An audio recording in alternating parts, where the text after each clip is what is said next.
And we want to think today a little more about what we were looking at in our last two programs, and that is the difference between being religious and being spiritual. हम अपने पिछले दो अध्ययनों में जो देख रहे थे उसके बारे में थोड़ा और विचार करना चाहते हैं, धर्मी होने और आत्मिक होने के बीच के अंतर के बारे में. A person can be religious and still be very, very selfish and self-centered and think all the time in terms of his own profit and his own gain. एक व्यक्ति धर्मी हो सकता है और फिर भी बहुत स्वार्थी और स्व केंद्रित हो सकता है और हर समय अपने लाभ और अपने मुनाफे के बारे में सोच सकता है. But when a person becomes spiritual, he cannot be self-centered or selfish. लेकिन जब कोई व्यक्ति आत्मिक हो जाता है तो वह स्व केंद्रित या स्वार्थी नहीं हो सकता. He thinks not in terms of what he's going to gain, but in terms of what God is going to gain, how God is going to be glorified. वह इस बारे में नहीं सोचता कि वह क्या हासिल करने जा रहा है, बल्कि इस संदर्भ में कि परमेश्वर उससे क्या हासिल करने जा रहा है. You remember the prayer which Jesus taught his disciples to pray, which is commonly known as the Lord's Prayer? आपको वह प्रार्थना याद है जो यीशु ने अपने शिष्यों को सिखाई थी, जिसे आमतौर पर प्रभु की प्रार्थना के रूप में जाना जाता है.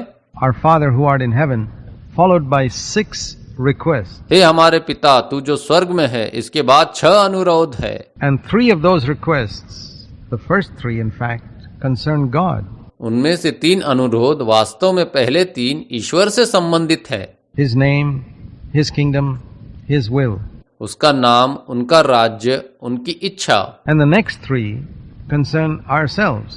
और अगले 3 हमारे स्वयं से संबंधित है. Our physical material needs, daily bread, our need for forgiveness, our past life, that is, forgive us our sins as we forgive others, and our need for deliverance from sin in the future. हमारी भौतिक और आर्थिक आवश्यकताएं, रोज की रोटी, क्षमा की हमारी आवश्यकता, हमारा पिछला जीवन अर्थात हमें हमारे पापों को क्षमा करे जैसे हम दूसरों को क्षमा करते हैं, और भविष्य में पापों से छुटकारे की हमारी आवश्यकता. But notice that Jesus taught his disciples that the right way to pray was putting God's glory and name and honor and His will and His kingdom first and putting our own needs secondary. ध्यान दे कि यीशु ने अपने शिष्यों को सिखाया कि प्रार्थना करने का सही तरीका परमेश्वर की महिमा, उनका नाम, सम्मान और उनकी इच्छा और उनके राज्य को पहले रखना और हमारी अपनी आवश्यकताओं को बाद में रखना था. Now if you were to examine your own prayer,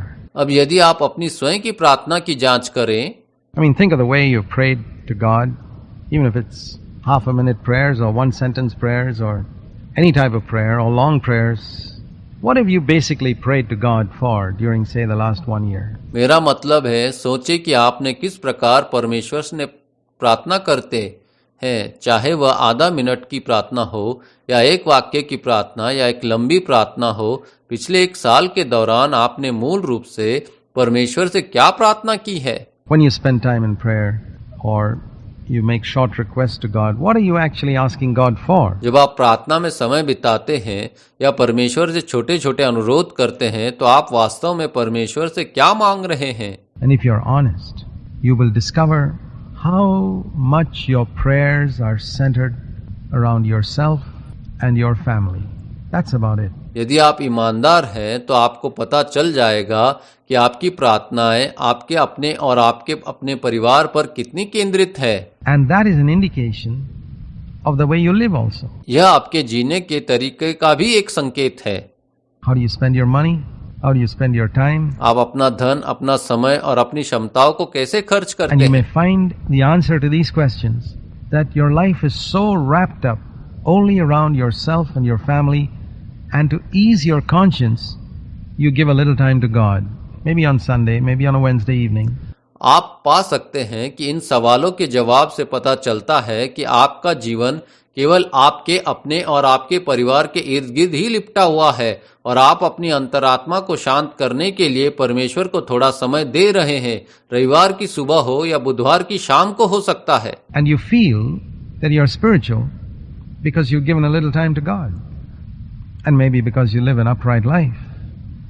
But true spirituality is a lot more than going for 2 meetings a week. तब आपको लगता है कि आप आत्मिक हैं क्योंकि आपने पर प्रभु को थोड़ा समय दिया है, या हो सकता है कि आप वही जीते हैं जिसे आप एक ईमानदार जीवन मानते हैं। सच्ची आत्मिकता सप्ताह में 2 सभाओं में जाने से कहीं अधिक है। In fact, a man can be spiritual even without going for any meeting a week. वास्तव में एक व्यक्ति एक सप्ताह में बिना किसी सभा में जाए भी आत्मिक हो सकता है। If he's locked up in a prison, for example, and he's not able to go for a meeting, or if he's in a hospital, sick, and he can't go for a meeting, he can still be spiritual. उदाहरण के लिए यदि वह jail में बंद है और वह सभा के लिए नहीं जा सकता है, या यदि वह अस्पताल में है, बीमार है, तो वह सभा में नहीं जा सकता है, वह तभी भी आत्मिक हो सकता है। But you can't be spiritual if you're seeking your own.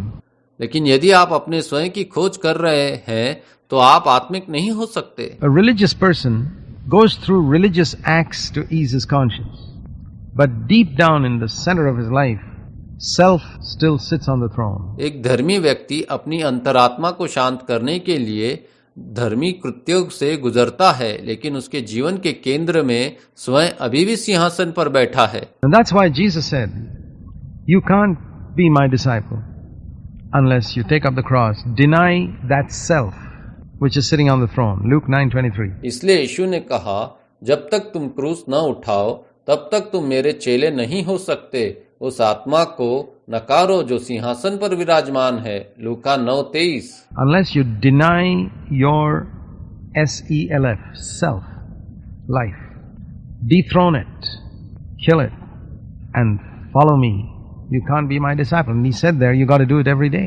जब तक आप अपने स्वार्थी जीवन से इनकार नहीं करते, इसे सिंहासन से नहीं हटाते हैं, इसे मारते नहीं हैं और मेरे पीछे नहीं आते, तब तक आप मेरे शिष्य नहीं हो सकते। उन्होंने कहा, आपको इसे हर दिन करना है। And so we see that a religious person can still have self sitting on the throne of his heart and go through every external activity. तो हम देखते हैं कि एक धर्मी व्यक्ति अभी भी अपने हृदय के सिंहासन पर बैठ सकता है और हर बाहरी गतिविधि से गुजर सकता है। He may go to every meeting, he may go to 6 meetings or 7 meetings a वो week. प्रत्येक सभा में जा सकता है, वह सप्ताह में 6 या 7 सभाओं में जा सकता है। He may engage in evangelism, he may even be a full-time worker who's given up his job and maybe travels to some difficult place to preach the gospel, and he may be just religious. वह सुसमाचार प्रचार में संलग्न हो सकता है, वह एक पूर्णकालिक सेवक भी हो सकता है जिसने अपनी नौकरी छोड़ दी है और वह परमेश्वर के प्रचार के लिए किसी कठिन स्थान की यात्रा कर सकता है। Jesus once said to the Pharisees, who were religious people in his time,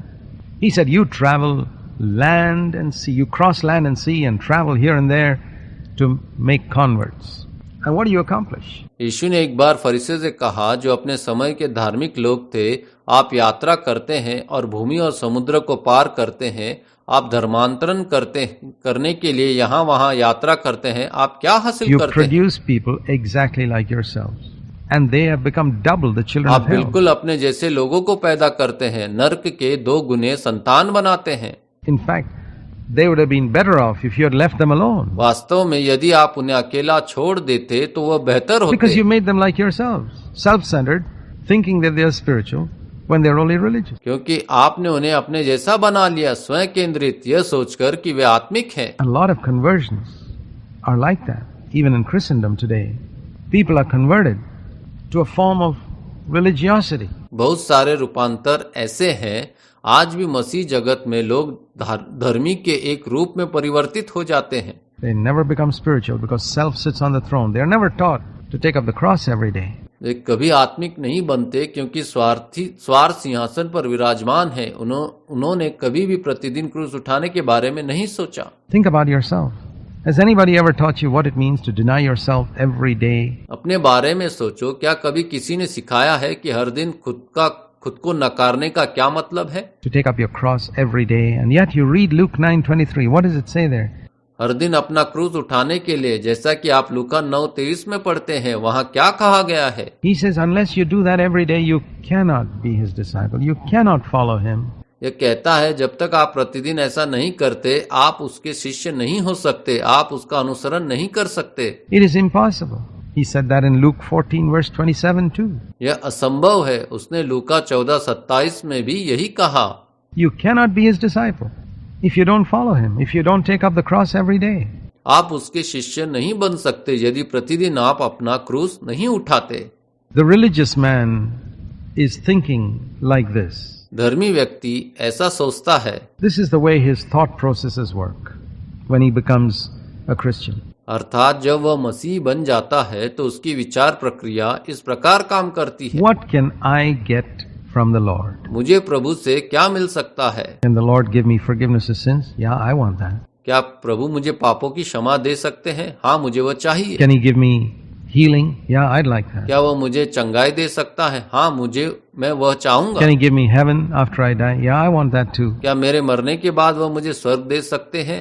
हाँ, मैं यह भी चाहता हूँ। Can he bless me? Yeah, I want that. क्या वो मुझे आशीष दे सकता है? हाँ, मुझे वो चाहिए। Can he bless me materially? Boy, I would love that. क्या वो मुझे भौतिक रूप से आशीष दे सकता है? हाँ, मुझे वो अच्छा लगेगा। Can he anoint me so that I can be a mighty famous preacher going around with my picture here and there in Christian magazines? I would like that too. क्या वो मेरा अभिषेक कर सकता है ताकि मैं एक शक्तिशाली प्रसिद्ध उपदेशक बन सकूं जो मेरे चित्र के साथ मसीह पत्रिकाओं में इधर उधर जा रहा हो? मुझे वह भी अच्छा लगेगा। Now, do you think such a man is spiritual? अब क्या आपको लगता है कि ऐसा व्यक्ति आत्मिक है? He may be talking about a lot of Christian activities, but his goal is something for himself. हो सकता है कि वह बहुत सारी मसीह गतिविधियों के बारे में बात कर रहा हो, लेकिन उसका लक्ष्य अपने लिए कुछ पाना है। He is seeking his own name, his own fame, his own gain, his own prosperity, his own blessing, everything for self. वह उसका नाम, उसकी प्रसिद्धि, उसका अपना लाभ, उसकी अपनी समृद्धि, उसकी अपनी आशीष, अपने लिए सब कुछ खोज रहा है। Self sits on the throne of his life. He's got a form of godliness though. He may be a full-time worker. स्वयं उसके अपने जीवन के सिंहासन पर विराजमान है, हालांकि उन्हें भक्ति का एक रूप मिला है, वह पूर्णकालिक सेवक भी हो सकता है। But a lot of people in full-time Christian work today are doing it for their own profit. लेकिन आज बहुत से लोग पूरे समय के मसीह सेवा अपने लाभ के लिए कर रहे हैं। If those people were in secular jobs, they would not be earning even half of what they are earning in Christian work. यदि वे लोग सांसारिक नौकरियों में होते तो वो मसीह सेवा में जितना कमाते हैं उसका आधा भी नहीं कमा पाते। It's brought them profit. इससे उन्हें मुनाफा हुआ है। They're doing business with God. वे परमेश्वर के साथ व्यापार कर रहे हैं। Jesus turned such people out of the temple in his day and his time. यीशु ने अपने समय में ऐसे लोगों को मंदिर से बाहर कर दिया। People who sought their own, who appeared to be selling sheep and doves to help people to sacrifice in the temple, but who were actually just thinking in terms of their own profit and gain.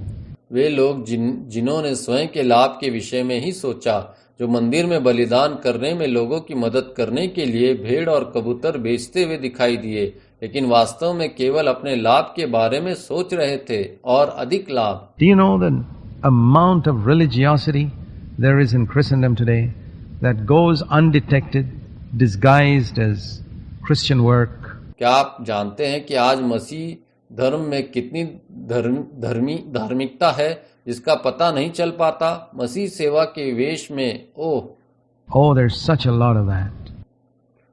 ऐसा बहुत कुछ है। A spiritual man, on the other hand, is not thinking, what can I get out of the Lord? दूसरी ओर एक आत्मिक व्यक्ति यह नहीं सोचता है कि वह प्रभु से क्या प्राप्त कर सकता है। He thinks, what can the Lord get out of me?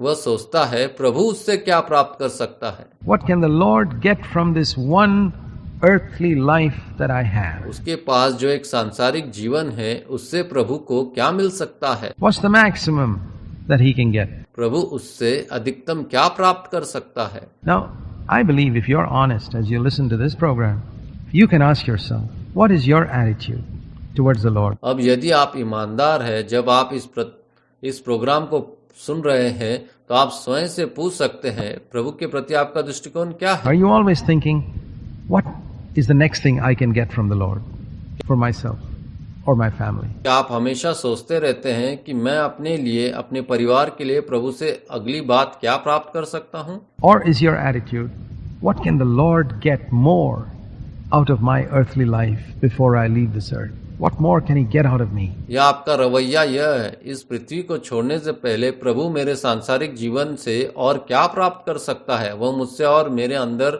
से और क्या I निकाल want सकता है। him to have everything of me from head to foot. व्यक्तिगत रूप से मैं चाहता हूं कि मेरे पास सिर से पांव तक सब कुछ हो, And I want my life to be just spent for him. What can he get out और of me? मैं चाहता हूं कि मेरा जीवन उसके लिए अर्पित कर दिया जाए। There's a lot of difference between these two attitudes. इन दोनों दृष्टिकोणों में बहुत अंतर है। And both people may sit next to each other in a Christian church, and you may not be able to distinguish between the two, because it's a question of heart attitude. मसीह कलीसिया में ऐसे दो लोग एक दूसरे के बगल में बैठ सकते हैं और आप दोनों के बीच अंतर नहीं कर पाएंगे, क्योंकि यह हृदय के रवैये का सवाल है। Both may go out in evangelism. Both may go out to serve the Lord, and both may sacrifice. दोनों सुसमाचार प्रचार के लिए बाहर जा सकते हैं, दोनों प्रभु की सेवा करने के लिए बाहर जा सकते हैं और दोनों बलिदान कर सकते And हैं। yet the fundamental motive underneath may be totally different. और फिर भी भीतर मूल कारण अलग हो सकता है। You know, it's motive that determines spirituality, not the action. आप जानते हैं कि यह वह मकसद है जो आत्मिकता को निर्धारित करता है, न कि सेवकाई Jesus went to को। the synagogue.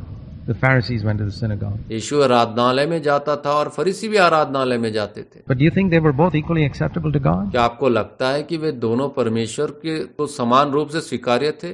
Jesus studied the Bible. The Pharisees studied the Bible. यीशु ने बाइबल का अध्ययन किया और फरीसियों ने भी बाइबल का अध्ययन किया। You think they were equally acceptable to the क्या Father? आपको लगता है कि वे पिता को समान रूप से स्वीकार्य थे? Jesus went out to preach. The Pharisees went out to preach. यीशु प्रचार करने जाता था, फरीसी भी प्रचार करने जाते थे। The Pharisees were full-time workers. Jesus was a full-time worker for 3.5 years. फरीसी पूर्णकालिक सेवक थे और यीशु 3.5 साल तक पूर्णकालिक सेवक था। Do you think they were the same? There was a vast difference. लेकिन क्या आपको लगता है वे दोनों समान थे? नहीं, बहुत बड़ा अंतर था। In fact, in the Gospels, we constantly see this contrast between Jesus and the Pharisees. वास्तव में सुसमाचारों में हम लगातार यीशु और फरीसियों के बीच अंतर देखते हैं। It's the contrast between true spirituality and religiosity. जो सच्ची आत्मिकता और धार्मिकता के बीच का अंतर है। It's the contrast between living according to the spirit of the new covenant, the new agreement God has made with man, and living according to the letter of the law. यह नई वाचा की आत्मा के अनुसार जीने के बीच का अंतर है, वह नया करार जो परमेश्वर ने मनुष्य के साथ किया है। And there's a vast difference between the two. और इन दोनों में बहुत बड़ा अंतर है। When Adam sinned, you know what he did? He covered himself with fig leaves. जब आदम ने पाप किया तो क्या आप जानते हैं कि उसने क्या किया? उसने खुद को अंजीर के पत्तों से ढक लिया। And fig leaves are a picture of religiosity, with which a man tries to make himself presentable before God and before men. अंजीर के पत्ते धार्मिकता की एक तस्वीर है जिसके साथ एक मनुष्य खुद को परमेश्वर के सामने और मनुष्य के सामने प्रस्तुत करने योग्य बनाने की कोशिश करता है। You know what Jesus did when he saw a fig tree covered with fig leaves? आप जानते हैं कि यीशु ने क्या किया जब उसने एक अंजीर के पेड़ को पत्तों से ढका देखा? He cursed it. He cursed it and the whole tree withered up. उसने उसे शाप दिया और पूरा पेड़ सूख गया। And that teaches us that there is a curse on religiosity. यह हमें सिखाता है कि धार्मिकता पर एक अभिशाप है। He came looking for fruit in that fig tree. He didn't want just leaves. वह उस अंजीर के पेड़ में फल ढूंढने आया, उसे इसके पत्ते नहीं चाहिए Fig trees थे। were not created just to have leaves. अंजीर के पेड़ सिर्फ पत्ते रखने के लिए नहीं बनाए गए थे। And God did not create man just to be इसी religious. तरह परमेश्वर ने मनुष्य को सिर्फ धार्मिक होने के लिए नहीं बनाया है। Yeah, there are religious activities, but underneath it all, if there is not a spiritual life, then God's not interested. हाँ, धार्मिक गतिविधियां होती है, लेकिन इन सब के साथ अगर आत्मिक जीवन नहीं है तो परमेश्वर की कोई दिलचस्पी नहीं है। There's a curse उस over पर it. एक अभिशाप है। What is it that God gave Adam? वह क्या है जो परमेश्वर ने आदम को दिया? God stripped him of those fig leaves and gave him a covering of skin. परमेश्वर ने उससे अंजीर के उन पत्तों को उतार दिया और उसे चमड़े का ओढ़ा दिया। He killed an animal and put a skin over उसने एक him. जानवर को मारा और उसकी खाल से उसे ढांप दिया। It's a picture of God giving us His own यह nature. परमेश्वर की एक तस्वीर है जो हमें उनका अपना स्वभाव दे रहा है। The fig leaves, the dress of fig leaves was what Adam manufactured himself. अंजीर के पत्तों की पोशाक वही थी जिसे आदम ने स्वयं बनाया था। He tied up the fig leaves and made a dress for himself, उसने अंजीर के पत्तों को सिल दिया और अपने लिए एक पोशाक बनाई, and he tried to cover himself. God said, "Throw that away. I don't want जिससे it." वह खुद को ढकना चाहता था, पर परमेश्वर ने उससे कहा उसे फेंक दो। Maybe good fig leaves, that's okay. They were not rotten fig leaves, but it was still not acceptable. God said, "I'll give you a dress." वे अच्छे अंजीर के पत्ते हो सकते हैं, यानी वे सड़े नहीं थे लेकिन फिर भी स्वीकार्य नहीं थे। परमेश्वर ने कहा मैं तुम्हें एक पोशाक दूंगा। And God gives us the nature of Christ. परमेश्वर हमें मसीह का स्वरूप देता है। That's what that skin of the animal means. जानवर की उस खाल का यही मतलब है। And yet we can ask, why did God keep people under the law for 1500 years? To show man the emptiness of it. तब हम पूछ सकते हैं परमेश्वर ने लोगों को 1500 साल तक व्यवस्था के तहत क्यों रखा? मनुष्य को इसका खालीपन दिखाने के लिए। He never intended that man should live under the law all his life. उसने कभी नहीं चाहा कि मनुष्य जीवन भर व्यवस्था के अधीन रहे। God left man under the law to show that is not the way. परमेश्वर ने मनुष्य को व्यवस्था के अधीन रखा यह दिखाने के लिए कि वह मार्ग नहीं है। You'll never attain to my nature that way. तुम मेरे स्वभाव को उस तरह कभी नहीं पाओगे। He wanted man to come to an end of himself. वह चाहता था कि मनुष्य अपनी खुदी का अंत कर ले। That's what the law was meant to accomplish. यही व्यवस्था को पूरा करने के लिए दी गई थी। And those people who did come to an end of themselves, they began to seek God. वे लोग जिन्होंने अपनी खुदी का अंत कर लिया वे परमेश्वर को खोजने लगे। And then God is able to give them His own nature. और फिर परमेश्वर उन्हें अपना स्वरूप देने में सक्षम है। And that is throwing away the fig leaves of religiosity and giving us the nature of Jesus और Christ. वह है धार्मिकता के अंजीर के पत्तों को फेंक देना और हमें यीशु मसीह का स्वभाव देना। The nature of Jesus Christ means that we serve God in the same spirit with which Christ served the Father. यीशु मसीह के स्वभाव का अर्थ है कि हम उसी आत्मा से परमेश्वर की सेवा करते हैं जिसके साथ मसीह ने पिता की सेवा की। Not as a servant, but as a son. दास के रूप में नहीं बल्कि पुत्र के रूप में। Beloved friends, God has called you not to be His servant, but to be His son and to serve Him with the spirit of His son. प्रिय मित्रों, परमेश्वर ने आपको उसका सेवक बनने के लिए नहीं बल्कि उसका पुत्र होने और उसके पुत्र की आत्मा से उसकी सेवा करने के लिए बुलाया है।